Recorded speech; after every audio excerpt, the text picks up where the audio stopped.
Assalamualaikum warahmatullahi wabarakatuh. Kami dari kelompok 2 akan menjelaskan tentang trigonometri. Adapun anggota kelompok kami ada Anissa Widi Utami, Dinda Paramita Herawati, dan Sulistia Marlita. Perluasan nilai trigonometri. Kotangan A ditulis dengan notasi kotangan A sama dengan 1 per tangan A.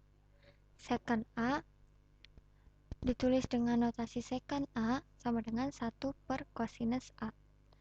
Kosekant A ditulis dengan notasi kosekant A atau CSCA sama dengan 1 per sinus alfa.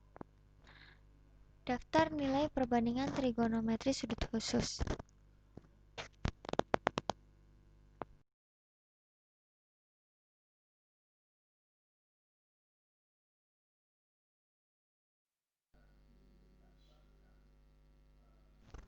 Di sini kita bisa melihat nilai sinus, kosinus, tangen, sekant, kotangen, sampai kosekant jika kita lihat dari radian dan derajat.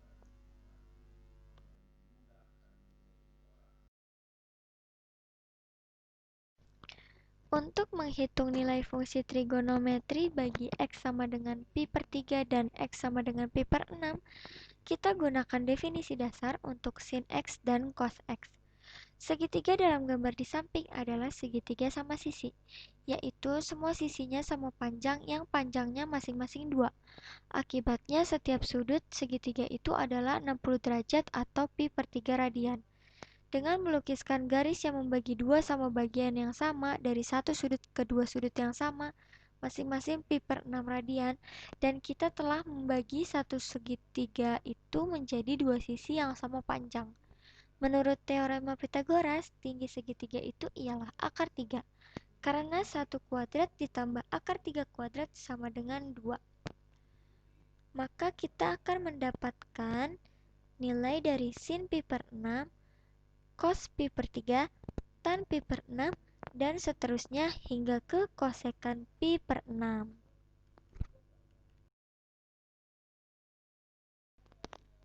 Grafik fungsi trigonometri. Fungsi trigonometri ialah fungsi yang memiliki grafik trigonometri secara berulang dan terus-menerus dengan periode tertentu.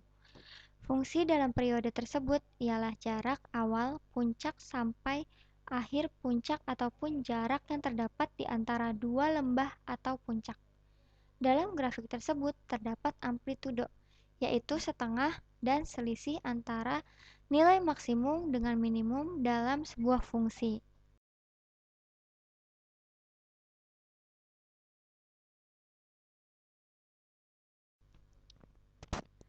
Melukis grafik fungsi sinus, kosinus menggunakan tabel. Di sini diambil contoh untuk melukis grafik sinus. Yang pertama, gunakan nilai perbandingan trigonometri untuk sudut istimewa dengan sudut relasi sebagai X. Nah, bisa dilihat di sini tabelnya. Kemudian, gunakan nilai perbandingan trigonometri untuk sudut istimewa dengan sudut relasi sebagai X. Maka kita akan mendapatkan 0,0, pi per 6,1,2, pi per 4,5 akar 2, dan seterusnya. Untuk satuan radian, atau kita juga bisa menggunakan satuan derajat.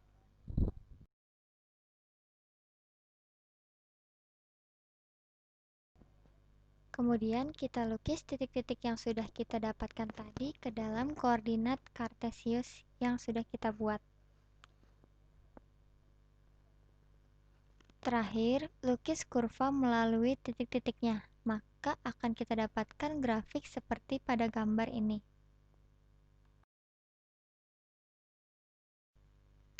Melukis grafik fungsi kosinus menggunakan tabel. Sama seperti grafik fungsi sinus, untuk kosinus kita bisa menentukan terlebih dahulu nilai kosinus sudut-sudut istimewanya. Kita bisa menggunakan satuan derajat ataupun radian. Dengan demikian diperoleh grafik seperti ini.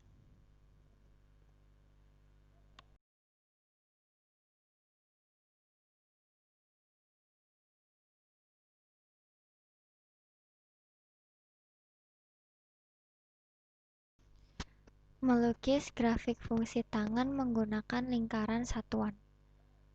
Jari-jari lingkaran satuan yang diperpanjang sampai memotong sumbu Y akan menghasilkan gambar berikut.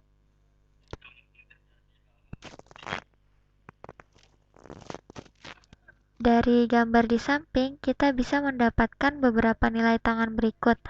Nilai di samping menunjukkan bahwa nilai tangannya adalah panjang ruas garis dari titik 0 sampai titik potong jari-jari yang terkait sudut, misalnya sudut X.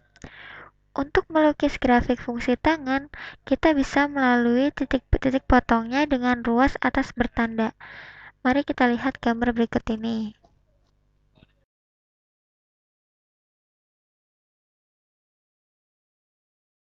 Secara umum, grafik fungsi trigonometri dibagi menjadi 3, yaitu sebagai berikut. Yang pertama ada grafik fungsi sinus. Grafik fungsi sinus Y sama dengan A sin BX memiliki bentuk gelombang bergerak yang teratur seiring dengan pergerakan X. Yang kedua ada grafik fungsi kosinus. Pada dasarnya, grafik fungsi kosinus sama dengan grafik fungsi sinus. Hal yang membedakan adalah grafik fungsi sinus dimulai dari Y sama dengan 0, sedangkan grafik fungsi kosinus dimulai dari Y sama dengan 1.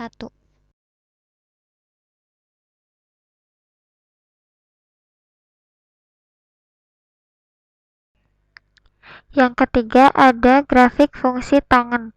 Adapun ketentuan yang berlaku pada fungsi tangan adalah sebagai berikut.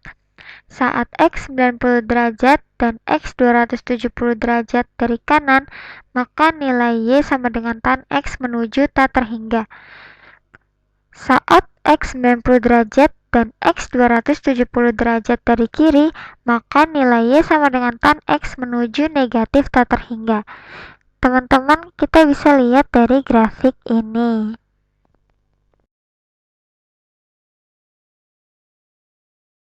Nilai maksimum serta minimum fungsi sinus dan kosinus.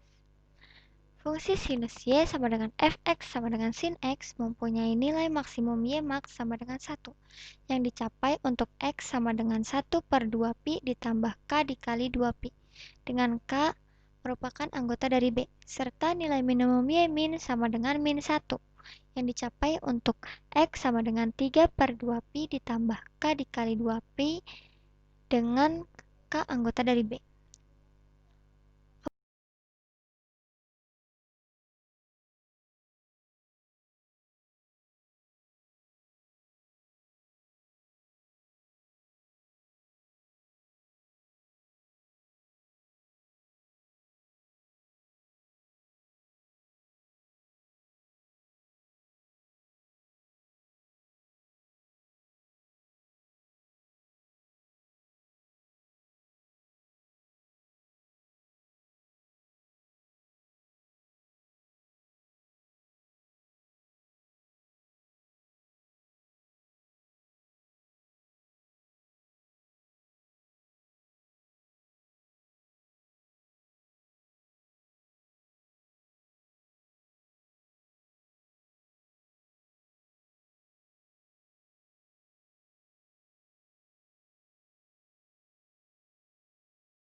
Periode fungsi sinus dan kosinus. Untuk penambahan panjang busur A dengan kelipatan 2pi atau 1 putaran penuh akan diperoleh titik PA yang sama, sehingga secara umum berlaku sin A ditambah K dikali 2P sama dengan sin A dengan K anggota dari B, atau sin A ditambah K kali 360 derajat sama dengan sin A derajat dengan K anggota dari B. Kemudian ada cos A ditambah K kali 2pi dengan K anggota dari B, atau cos A ditambah K kali 360 derajat dengan K anggota dari B.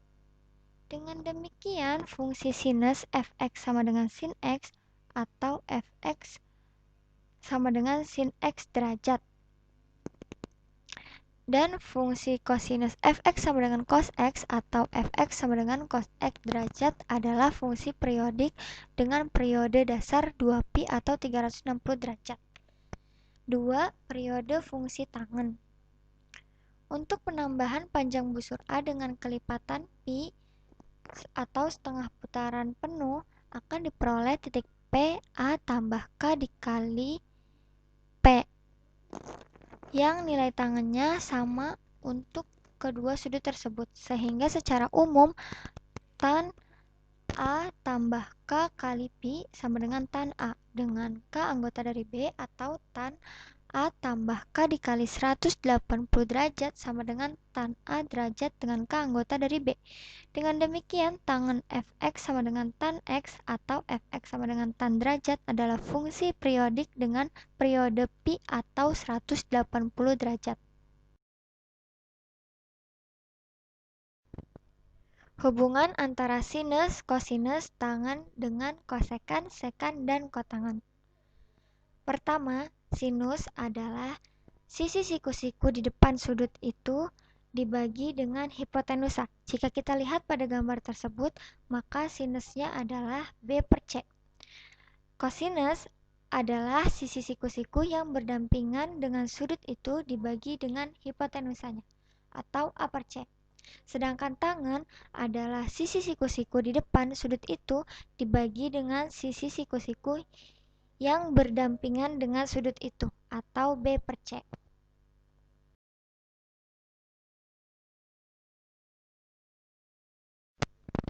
Ada pula perbandingan-perbandingan lainnya yang merupakan kebalikan-kebalikan dari sinus, kosinus, dan tangen, yaitu kosekan yang merupakan kebalikan dari sinus, sekan yang merupakan kebalikan dari kosinus, dan kotangen yang merupakan kebalikan dari tangen.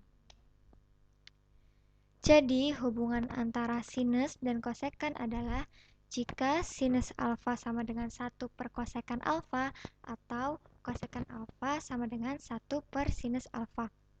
Hubungan antara kosinus dan sekan adalah jika kosinus alfa sama dengan 1 per sekan alfa atau sekan alfa sama dengan 1 per kosinus alfa.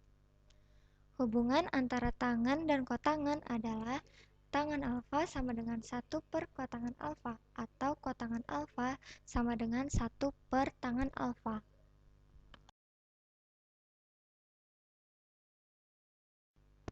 Identitas dasar trigonometri.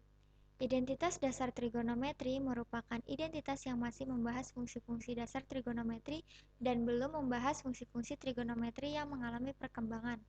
Kita dapat memanipulasi aljabar terhadap keenam fungsi dasar trigonometri, sehingga diperoleh sin alfa sama dengan 1 per kosekan alfa, di mana kosekan alfa tidak sama dengan 0.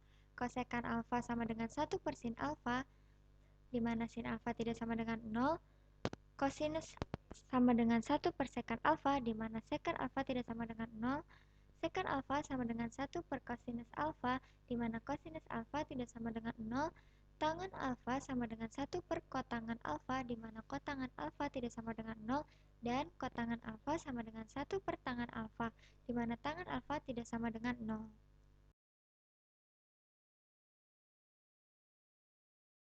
Pertama kita perhatikan segitiga ini dulu ya.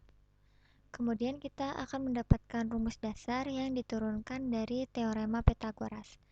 Pertama kita memanipulasi rumus tangen alfa dan kotangen alfa. Tangen alfa sama dengan depan per samping atau kita bisa tulis Y per X. Kemudian Y per X ini sama-sama kita bagi dengan sisi miringnya menjadi Y per R per X per R. Maka kita dapatkan sinus alfa per kosinus alfa, di mana kosinus alfa tidak sama dengan 0.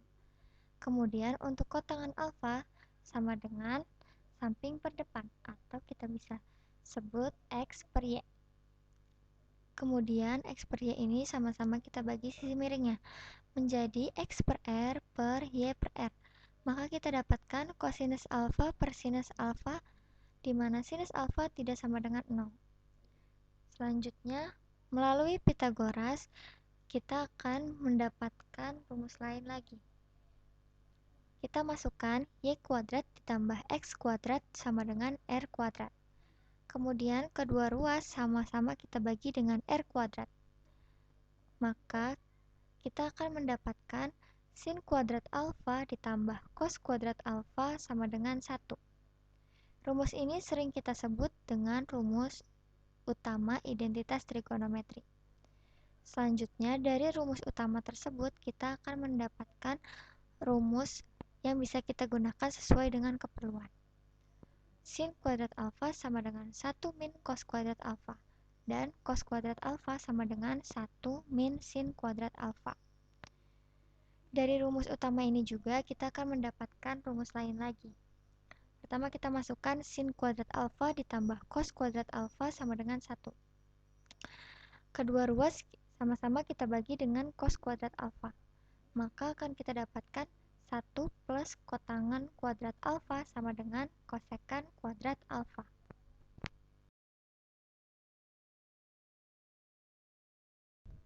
Dengan memanipulasi teorema Pythagoras, maka kita mendapatkan rumus identitas dasar trigonometri sebagai berikut.